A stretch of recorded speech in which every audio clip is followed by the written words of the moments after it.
Welcome to the Mental Advantage Podcast.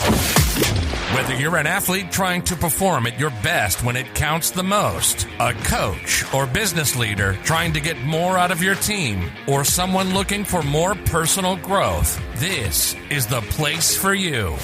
This podcast is your map to guide you to the right mindset, systems, and strategies you need to become the best version of yourself. And now, here's John Cullen and Brandon Allen.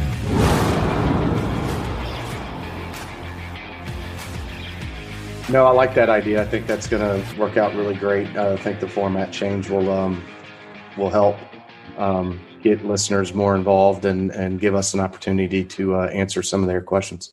Yeah, no, I think it's the right thing to do. Guys, what we're talking about is that we've decided we're going to start coming to you twice a week.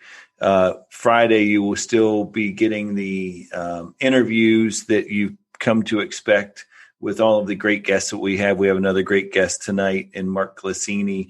And then we are also going to be doing another show on Tuesday, which is really, as you might have heard Brandon talking about there as we were coming on the air, is really an opportunity for us to answer some questions and comments that have been coming in about the guests. We get these people will send emails or they'll comment on different formats, and we don't have an opportunity to always get into that by the time you get done with the interview and then we're talking. And so this will really allow us to get engaged with you guys a little bit more and allow you all to engage with us a little bit more. So for those of you, and thank you for those of you who've been sending in comments and questions, and those that have not, this will be your opportunity to do that in the future. So again, Friday morning, we will have our normal show release. And then on Tuesday, the other, so it'll be Friday and Tuesday, is just probably the easiest way to think about it.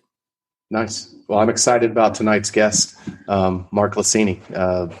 Guy's a stud. I mean, both from a physical and athletic standpoint, as well as a mental coach and just a wealth of knowledge. So I'm excited for the listeners to hear from him. Absolutely. So guys, just as a reminder, Mark Lucini, as Brandon just mentioned, is the guest tonight. If you do have questions or comments as you're listening to this interview, send those into podcast@mentaladvantage.net. That's podcast@mentaladvantage.net. Or you can also find us on @mentaladvantage podcast on Instagram is another way to engage with us. And we will let you listen to the interview, and then we will talk to you on Tuesday. So enjoy. So yeah, absolutely. Our guest tonight is Mark Glicini. I want to tell you a little bit about Mark before we get started. And I feel like I'm one of those singers who's going to take a deep breath before I start going through rattling off a lot of stuff here, because Mark is quite accomplished individual. But here's somebody who's an All-American lacrosse player, who was an All-American lacrosse player at Yale, certified fitness trainer, nutritionist, mental performance coach, doctoral student of sport and performance psychology at San Diego State, professional lacrosse player, still member of the U.S. men's national team training squad, Nike athlete, founder of Mark Glicini Peak Performance. We'll get into some of that here in a little bit. He's also the host of his own podcast, Grateful and Full of Greatness. And Mark, first of all, welcome to you. Thanks for joining us today. No, I really appreciate that. And I just want to give one clarification there, is that I am studying underneath Dr. Christina Versari at her school, San Diego University, for integrative studies. And I just want to make that note, because integrative studies means mind, body, and spirit. And I couldn't be luckier to be studying under such an amazing woman, mentor, and a person that's been a guiding light in my life in terms of that holistic approach. So it's important for me to just put that out there about the introduction, but I'm very humbled by it. And thank you so much for having me here. Absolutely. No, we're thrilled to have you on. And, one of the things I didn't mention is you're the winner of the Jimmy Regan Teammate of the Year in the Premier Lacrosse League. And before we get into your journey to where you are today, because I definitely want to hear, what were some of the pivot points for you. Tell me a little bit, Mark, about what you think makes for a good teammate, or if somebody's listening tonight, and even just a good coworker. Yeah, absolutely. And I appreciate that. The Jimmy Regan Teammate of the Year award is one of those that kind of makes me gulp every time I talk about it, just because of what the award represents. I don't think I'm above anybody or below anybody when I receive that, but I think there's a few things that come to mind that really stand out as to maybe why I got it. And I think one of them is being an insatiable follower. I really love studying the greats, even those that have become friends of mine. I talk about this a lot, but when I walked in through the professional lacrosse doors, if you will, into my first locker room there, I sought out those that not only became pros, but stayed pros. And that was really important to me. Not necessarily having to tape my stick the same way, but I wanted to walk the walk with them. So I was having a bunch of lunches with them, deep conversations with them. And I knew that there's must be something special in those conversations, something that I could take away. When I define mental training and I ask my clients to do the same, there's a bunch of different answers that could come to mind. One of those that really sticks out is success leaves clues. And sticking with that is, if more people were curious, and anybody can be, right? I would say I am an insatiable follower, and that curiosity is something that I hope to wake up with every single day, because that really allows me to learn those clues that if I can grab a hold on to, if I can do them every single day, even just a little bit, 1% better, then I just might become a good teammate, a great teammate in the eyes of my teammates that I have on the professional level, even with those that I work with. But then leadership comes to mind.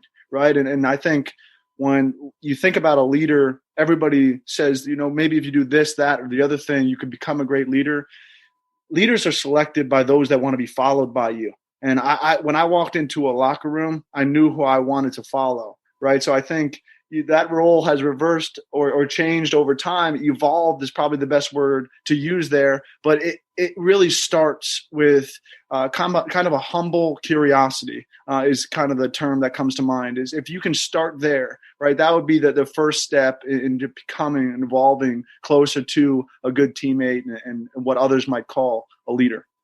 Yeah, you said something on a podcast you did with Tyler Pazik, who's been on our show before, that I stole from you. I might as well just admit this now because I use it with the teams and clients I work with, is great leaders comfort the disturbed and they disturb the comforted.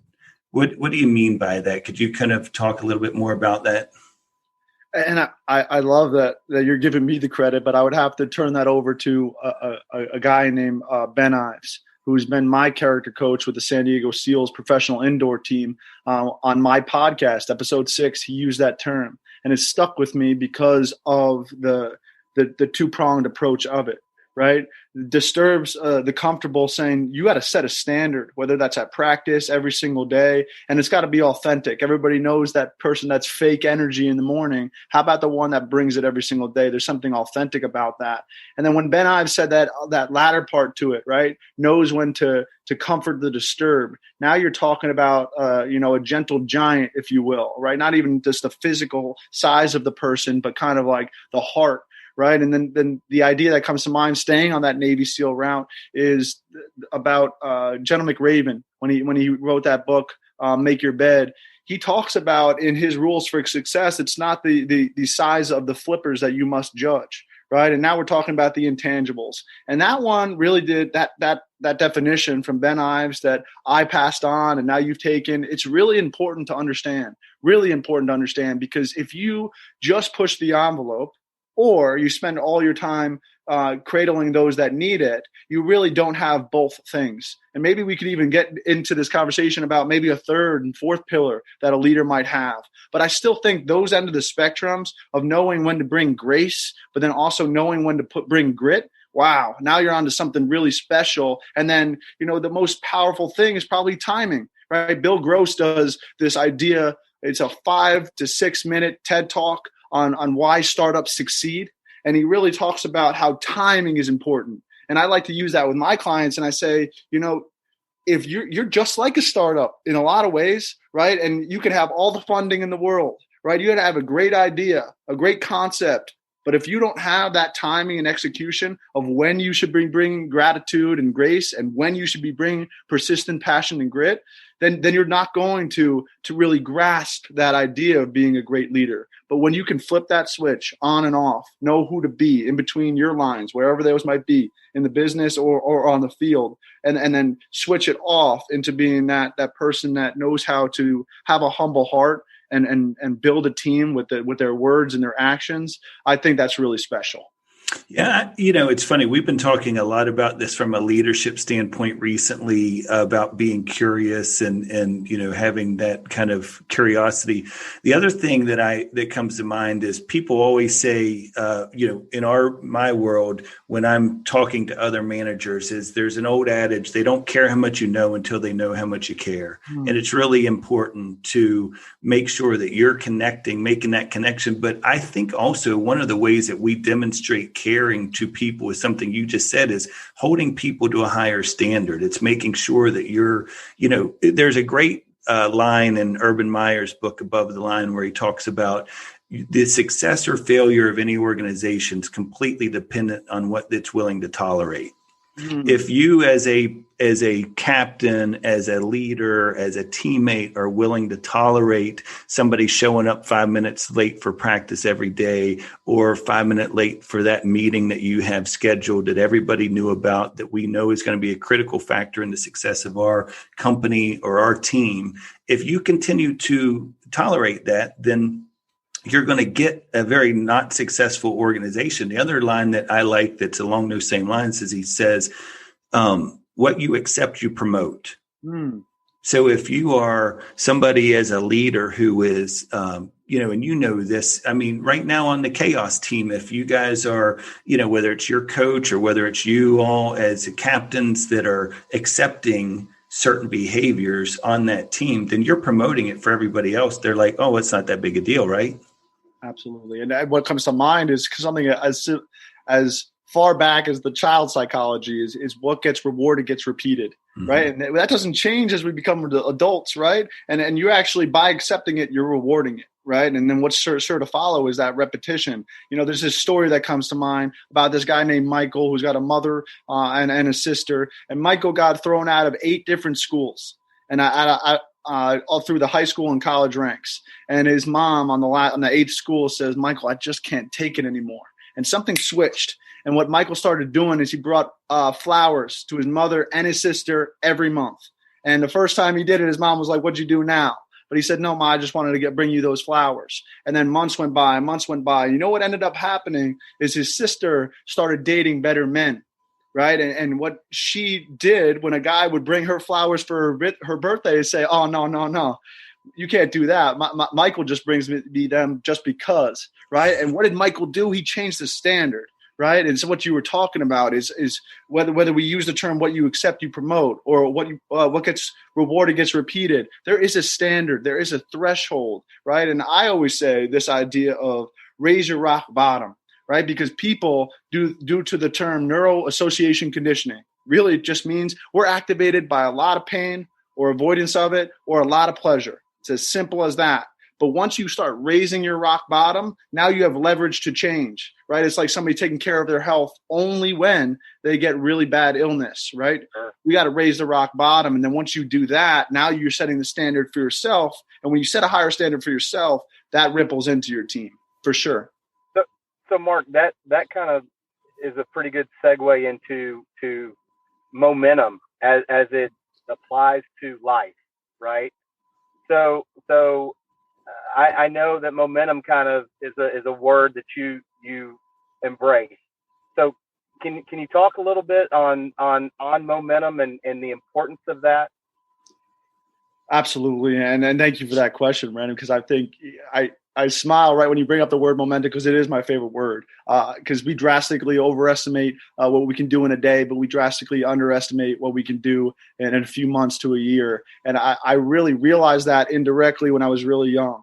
I was about 17 years old, 168 pounds, coming up as an athlete. I was blessed to have this introduction of this company called One Result, which was like a GNC at the time. I applied for 3 months of a workout plan, nutrition plan, and free supplements. And the first workout that they gave me was do 5 sets of 20 pull-ups. I called them up. I said, I can't do